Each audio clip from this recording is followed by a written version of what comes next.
मैं doctor Ashanand Makhija, assistant professor commerce, government Shivnath science college Rajnandgaon, MCom second semester के subject tax planning and management, कर नियोजन एवं प्रबंध की 5th यूनिट के चैप्टर आयकर विवरणी की तैयारी, preparation of income tax returns के अंतर्गत ITR 1 सहज दाखिल करने के प्रावधान एवं प्रक्रिया के बारे में बताना चाहता हूँ। मेरे द्वारा जिन प्रावधानों एवं प्रक्रिया का उल्लेख किया जाएगा उसका संबंध कर निर्धारण वर्ष 2019-20 से होगा। ITR 1 सहज को दाखिल करने की प्रक्रिया या प्रावधानों के संबंध में बताने के पूर्व कुछ ऐसी जानकारियां विद्यार्थियों के लिए उपयोगी है जो ITR 1 सहज की फाइलिंग के पूर्व जानना आवश्यक है। आयकर क्या है एवं किसके द्वारा चुकाया जाता है? What is income tax and who pays? इस संबंध में सबसे पहले विद्यार्थियों को जानना यह आवश्यक है कि आयकर क्या है। वास्तव में आयकर आय या आमदनी पर लगने वाला कर है। आयकर को यदि सरल रूप से परिभाषित किया जाए तो आयकर से आशय ऐसे कर से है जो करदाता की वर्ष में कमाई गई कर योग्य आय पर निर्धारित दरों पर केंद्रीय सरकार द्वारा लगाया जाता है। करदाता में व्यक्ति अर्थात इंडिविजुअल, फर्म, कंपनी, हिंदू अविभाजित परिवार अर्थात HUF, व्यक्तियों के समुदाय, एसोसिएशन ऑफ पर्सन और ट्रस्ट आदि आते हैं। कर योग्य आय से अभिप्राय इनकम टैक्स एक्ट के प्रावधानों और नियमों के अंतर्गत कंप्यूट की गई इनकम से है। आयकर के संबंध में आयकर विभाग की महत्वपूर्ण भूमिका है। वास्तव में एक करदाता की टैक्सेबल इनकम, उस पर टैक्स की गणना करना और उस टैक्स की राशि को वसूल करने की जिम्मेदारी आयकर विभाग की होती है। यह विभाग केंद्र सरकार का विभाग होता है जो कि प्रत्यक्ष करों के केंद्रीय बोर्ड अर्थात central board of direct taxes के नियंत्रण में काम करता है। यह बोर्ड केंद्रीय सरकार के मिनिस्ट्री ऑफ फाइनेंस के अधीन होता है। फाइनेंस एक्ट, इसके संबंध में विद्यार्थियों को ये जानकारी रखना आवश्यक है कि सामान्यतः प्रत्येक वर्ष के फरवरी माह के अंतिम सप्ताह में संसद में वित्त मंत्री द्वारा वित्त विधेयक प्रस्तुत किया जाता है और इस विधेयक की स्वीकृति के उपरांत यह वित्त अधिनियम यानी कि फाइनेंस एक्ट कहलाता है। वित्त अधिनियम में प्रत्येक संबंधित असेसमेंट ईयर के लिए आयकर दरों का उल्लेख रहता है और इसी अधिनियम के आधार पर आयकर अधिनियम में नेसेसरी अमेंडमेंट्स किए जाते हैं। अगले क्रम में आयकर विवरणी दाखिल करने के प्रावधान एवं प्रक्रिया, provision and procedure of the filing the return of income. इस परिप्रेक्ष्य में हमें सबसे पहले यह जानना आवश्यक है आयकर विवरणी क्या है। व्हाट इज ITR यानी इनकम टैक्स रिटर्न।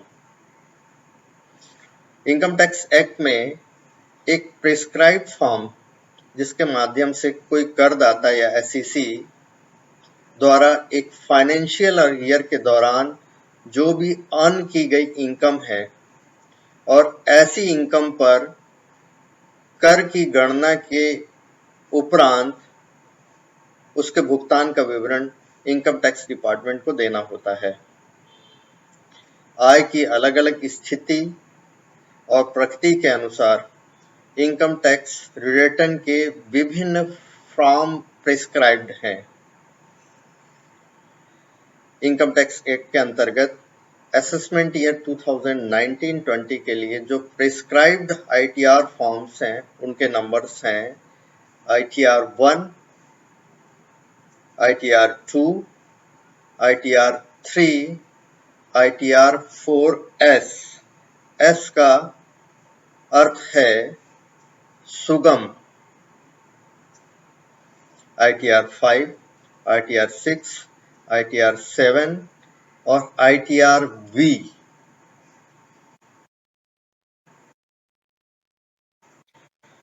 आय की अलग अलग स्थितियों एवं प्रकृति को ध्यान में रखते हुए जैसा कि मैंने आपको बताया कि एक करदाता को ITR 1 से लेकर ITR 7 तक के फॉर्म का उपयोग करना होता है, परंतु आगे की पीपीटी में मैं आपको ये बताना चाहूँगा कि ITR 1 यानी कि सहज कैसे भरें। इसको बताने के पूर्व मैं सबसे पहले आपको बताना चाहूँगा कि ITR 1 अर्थात सहज किन करदाताओं पे लागू होता है। एप्लीकेबिलिटी ऑफ ITR 1 सहज। इस संबंध में आयकर अधिनियम में यह बताया गया है कि जिसकी टोटल इनकम में शामिल हैं वेतन, पेंशन से आय या मकान संपत्ति से आय अर्थात इनकम फ्रॉम हाउस प्रॉपर्टी, लेकिन अधिनियम में यह शर्त है कि ऐसी आय में पिछले वर्षों से आगे लाई गई हानि के समायोजन का उल्लेख नहीं होना चाहिए। या तीसरे क्रम में अन्य साधनों से आय, इनकम फ्रॉम अदर सोर्सेस, लेकिन ऐसी आय में भी करदाता द्वारा लॉटरी या घुड़दौड़ से जीत की आय शामिल नहीं होना चाहिए। इसके अलावा ऐसे मामलों में जहां पे पति पत्नी, अवयस्क बच्चे इत्यादि जैसे अन्य व्यक्ति या व्यक्तियों की आय को करदाता की आय में जोड़ा जाना है अर्थात क्लबिंग ऑफ इनकम, उस स्थिति में ITR 1 सहज तभी उपयोग किया जा सकता है जब ऐसी आय जो मैंने आपको 3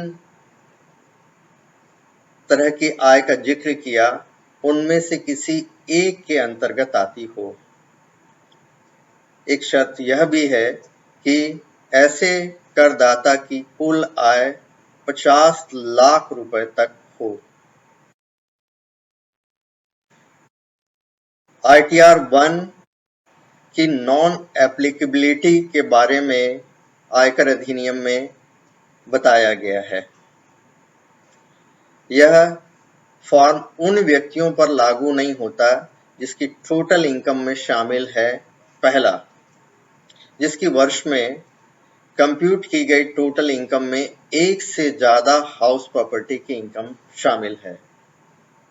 दूसरा, जिसकी वर्ष में कंप्यूट की गई टोटल इनकम में income from other sources head के अंतर्गत लॉटरी या घुड़दौड़ की जीत की राशि शामिल है।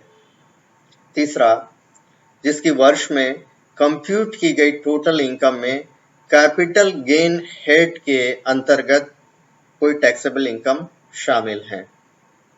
फोर्थ, जिसकी वर्ष में कंप्यूट की गई टोटल इनकम में 5,000 रुपए से अधिक एग्रीकल्चर इनकम शामिल है। नंबर 5, जिसकी वर्ष में कंप्यूट की गई टोटल इनकम में प्रॉफिट और गेन फ्रॉम बिजनेस और प्रोफेशन हेड की कोई इनकम शामिल है। छठवां, जिसकी वर्ष में कंप्यूट की गई टोटल इनकम में income from other sources head के अंतर्गत कोई लॉस शामिल है।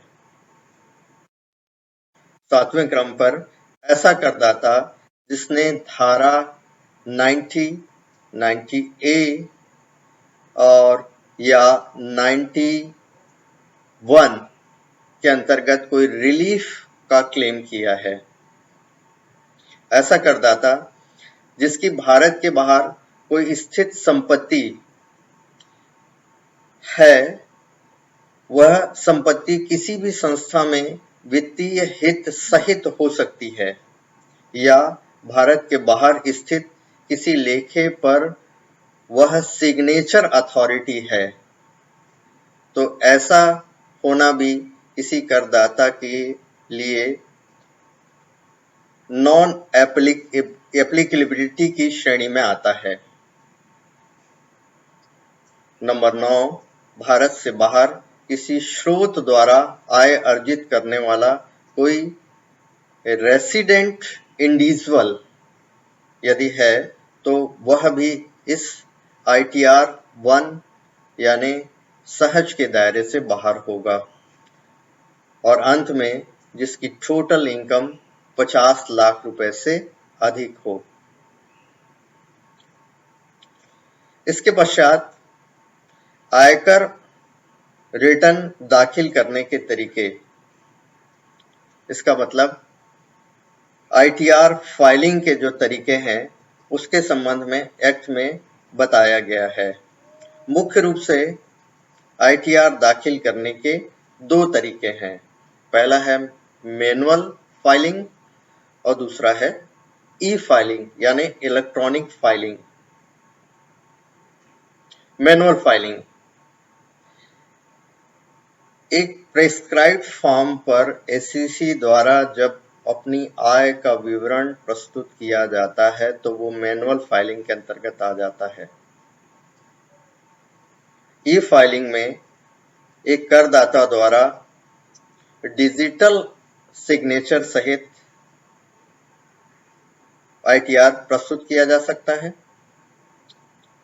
दूसरा, इलेक्ट्रॉनिक वेरिफिकेशन कोड के माध्यम से ITR प्रस्तुत किया जा सकता है। इसके अलावा ITR V जिसमें आपकी ITR का सत्यापन होता है प्रस्तुत किया जा सकता है। इस संबंध में यह बात महत्वपूर्ण है कि जहां पर करदाता द्वारा ITR अपने डिजिटल सिग्नेचर के बिना फाइल किया गया है, वहां ITR B की 2 प्रिंटेड कॉपी लेनी चाहिए और इन प्रिंटेड कॉपी पर विधिवत हस्ताक्षरित ITR B की एक प्रति जो है वो साधारण डाक से या स्पीड पोस्ट से 120 दिनों में बेंगलोर के पते पर भेजी जानी चाहिए। इसका पूर्ण पता है आयकर विभाग CPC post bag number 1 electronic city post office Bengaluru 560100 Karnataka और इसकी दूसरी प्रति करदाता द्वारा स्वयं के रिकॉर्ड के लिए रखी जानी चाहिए। आयकर विवरणी दाखिल करने के तरीकों में पहला तरीका जिसके बारे में मैंने संक्षिप्त रूप से बताया, उसकी विस्तृत यदि व्याख्या की जाए तो उसमें मैनुअल फाइलिंग में के संबंध में बताया गया है। ITR 1 सहज जो है वो मैनुअली या इलेक्ट्रॉनिक दोनों तरीकों से फिल किया जा सकता है। इनकम टैक्स के अनुसार कुछ विशेष परिस्थितियों में केवल ई फाइलिंग अनिवार्य है। इसके अलावा इनकम टैक्स रिटर्न को मैनुअल तरीके से भी भरा जा सकता है। एक SEC इनकम टैक्स डिपार्टमेंट की वेबसाइट www.incometaxindia.gov.in में जाकर इनकम टैक्स रिटर्न यानी कि ITR 1 सहज डाउनलोड कर सकता है। ITR 1 सहज के फॉर्मेट को मैंने इस स्लाइड में बताने का प्रयास किया है। क्योंकि फॉर्मेट की लंबाई ज़्यादा थी, इसलिए इसे 2 भागों में विभाजित कर दिया गया है। पहले भाग में जिन विशेषताओं का जिक्र है उसके बारे में मैं बताना चाहूँगा। एक कॉर्नर पर आप देखिए ITR 1 सहज स्पष्ट रूप से लिखा है। इस फॉर्म का संबंध जो है वो असेसमेंट ईयर 2019-20 से है। इसके मुख्य रूप से 2 भाग हैं। पार्ट ए में एक करदाता की सामान्य जानकारी अर्थात जनरल इंफॉर्मेशन के बारे में करदाता को फिल करना होता है।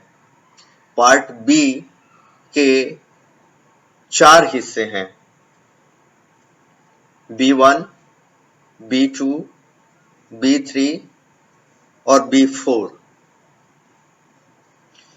पार्ट बी के B1 में करदाता की सैलरी और पेंशन से रिलेटेड आंकड़े या डेटा भरना होता है। यहाँ ग्रॉस टोटल इनकम की गणना करने के लिए सबसे पहले करदाता की ग्रॉस सैलरी ली जाएगी और ग्रॉस सैलरी में करदाता का वेतन, मौद्रिक प्राप्तियां, अनुलाभ यानी कि परक्यूसिट्स एवं profit in lieu of salary अर्थात वेतन पर करदाता के वेतन के स्थान पर लाभ, इन तीनों राशियों का योग होता है। इसमें से धारा 10 के अंतर्गत यदि कोई एक्सेम्प्टेड इनकम है तो घटाने के बाद जो राशि प्राप्त होती है उसे शुद्ध वेतन कहा जाता है।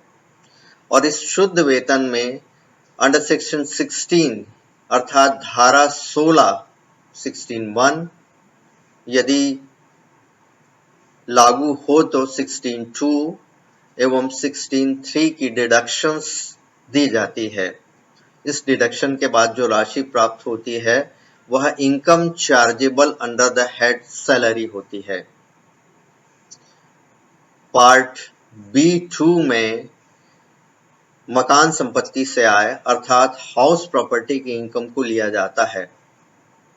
इसमें 3 विकल्पों में से करदाता कौन से विकल्प के अंतर्गत आता है उसे चयन करना होता है। पहला विकल्प है सेल्फ ऑक्युपाइड यानी करदाता स्वयं के मकान में रहता हो। दूसरा है लेट आउट, किराए पर उठा हुआ। और तीसरा विकल्प है डीम्ड लेट आउट, ऐसा मकान जिसे किराए पर उठा मान लिया गया है। यहाँ जो सकल किराया प्राप्त होता है उसमें स्थानीय सत्ता द्वारा लगाए हुए कर को घटाने के बाद वार्षिक मूल्य की राशि प्राप्त होती है और इस वार्षिक मूल्य में 30% की वैधानिक कटौती घटाने के बाद तथा यदि कोई राशि उधार ली गई है तो उस उधार राशि पर ब्याज की राशि घटाने के पश्चात जो राशि प्राप्त होती है वह मकान संपत्ति से आय यानी कि इनकम फ्रॉम हाउस प्रॉपर्टी के अंतर्गत आ जाती है। इस फॉर्म में यह भी बताया गया है कि यदि कोई न वसूल हुआ किराया अर्थात अनरियलाइज्ड रेंट भी गत वर्ष के दौरान प्राप्त हुआ है तो ऐसे किराए पर 30% की कटौती के बाद मकान संपत्ति से आय के अंतर्गत इसकी आय भी जोड़ दी जाती है। भाग B3 में अन्य साधनों से आय अर्थात इनकम फ्रॉम अदर सोर्सेस का उल्लेख किया जाएगा। इस संबंध में यदि कोई कटौतियां स्वीकृत है तो ऐसी कटौती की राशि अन्य साधनों से आय की राशि में से घटा दी जाएगी। इस प्रकार इन सब का योग जो है एक करदाता की ग्रॉस टोटल इनकम अर्थात सकल कुल आय कहलाता है। अगली स्लाइड में हम इसके बाकी हिस्से में जो जानकारियां दी गई हैं उसे कैसे भरा जाए उसका जिक्र करेंगे। सबसे पहले पार्ट सी, सकल कुल आय यानी कि ग्रॉस टोटल इनकम में जो डिडक्शंस आयकर अधिनियम के अंतर्गत दी जाती है, धारा 80C से लेकर 80U तक की डिडक्शंस, इनको घटा दिया जाता है और घटाने के पश्चात जो राशि प्राप्त होती है वो करदाता की टोटल इनकम कहलाती है। पार्ट डी में उस कुल आय अर्थात टोटल इनकम पर कर की गणना करनी होती है। देय आयकर में 4% की दर से हेल्थ एंड एजुकेशन सेस लगाया जाता है और इसके योग में यदि करदाता ने किसी रिबेट या रिलीफ का दावा किया हुआ है तो ऐसी राशि घटाने के पश्चात जो राशि आती है वह करदाता का कर दायित्व होता है। पार्ट ई में अन्य जानकारियों में करदाता को अपने बैंक खाते की जानकारी देना होता है। यह बैंक खाता भारत में स्थित किसी बैंक का हो सकता है। इस संबंध में बैंक का IFSC कोड, बैंक का नाम, खाता क्रमांक लिखना होता है। इसमें 2 प्रकार के शेड्यूल हैं। शेड्यूल IT में करदाता द्वारा चुकाया गया एडवांस टैक्स या सेल्फ असेसमेंट टैक्स पेमेंट की जानकारी देनी होती है। शेड्यूल TDS में इसमें टैक्स डिडक्शन एट सोर्स अर्थात उद्गम स्थान पर कर की कटौती एवं टैक्स कलेक्शन एट सोर्स की जानकारी देनी होती है और अंत में वेरिफिकेशन में करदाता को अपना नाम के साथ अपने पिता का नाम, अपनी कैपेसिटी और अपना पैन का उल्लेख करना होता है। अंत में डेट और करदाता के हस्ताक्षर करने होते हैं। आयकर विवरणी दाखिल करने के तरीकों में अब तक जो जानकारी आपको दी गई वो मैनुअल फाइलिंग के संबंध में है। अगले क्रम में मैं आयकर विवरणी यानी कि ITR 1 सहज की ई-फाइलिंग के संबंध में बताना चाहूंगा।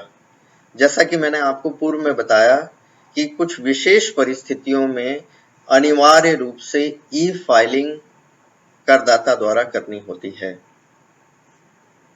आयकर अधिनियम में जिन करदाताओं को ई-फाइलिंग के माध्यम से अपना ITR 1 सहज भरना होता है उस संबंध में यह बताया गया है कि कर निर्धारण वर्ष 2016-17 से यदि करदाता ने अपने ITR में टैक्स रिफंड क्लेम किया है या 5 लाख रुपए से उसकी टोटल इनकम अधिक है तो ऐसे व्यक्ति को अपनी आय की जानकारी ITR 1 सहज में इलेक्ट्रॉनिकली देना होता है और इलेक्ट्रॉनिकली फाइलिंग में उन्हें इलेक्ट्रॉनिक सत्यापन कोड का प्रयोग करते हुए डिजिटल हस्ताक्षर के साथ या उसके बिना आय की विवरणी यानी ITR प्रस्तुत करना अपेक्षित होता है। दूसरे क्रम पर यदि करदाता के भारत के बाहर कोई परिसंपत्ति पर अधिकार रखने वाला कोई निवासी करदाता है या भारत के बाहर स्थित खाते में कोई हस्ताक्षरकर्ता प्राधिकारी है, तो ऐसे व्यक्ति को भी अनिवार्य रूप से ई फाइलिंग करना होता है।